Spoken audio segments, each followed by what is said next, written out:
Bonjour et bienvenue dans cette revue de presse avec le profil d'un homme à la une des journaux ce matin.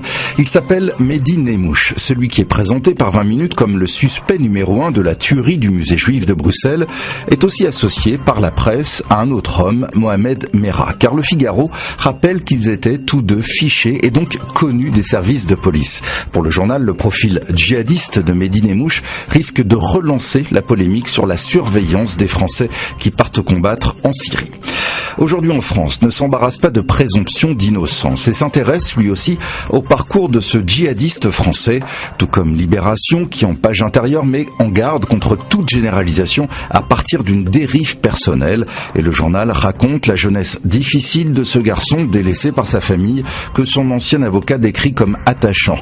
Incarcéré pour des vols, puis un braquage, il s'est toujours dit innocent et c'est en prison qu'il s'est donc radicalisé.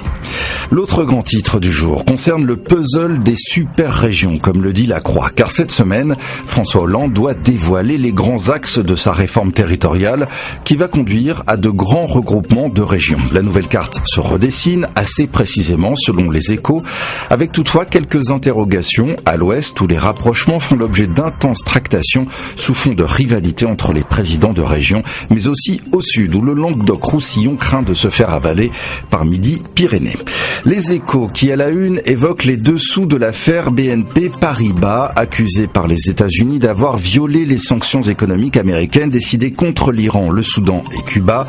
La banque française risque notamment une amende record de 10 milliards de dollars. Toujours dans les Échos, cette information étonnante sur Bruxelles qui demande au pays d'intégrer la drogue et la prostitution dans le calcul du produit intérieur brut.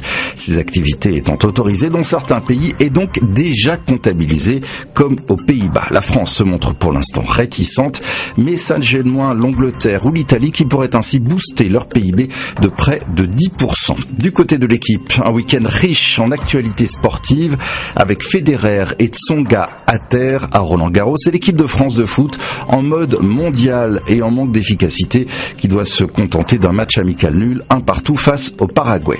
L'équipe qui revient aussi côté rugby sur l'incroyable fête à Toulon pour saluer le doublé historique du RCT qui a ramené le bouclier de Brennus dans la ville après avoir remporté la H Cup européenne.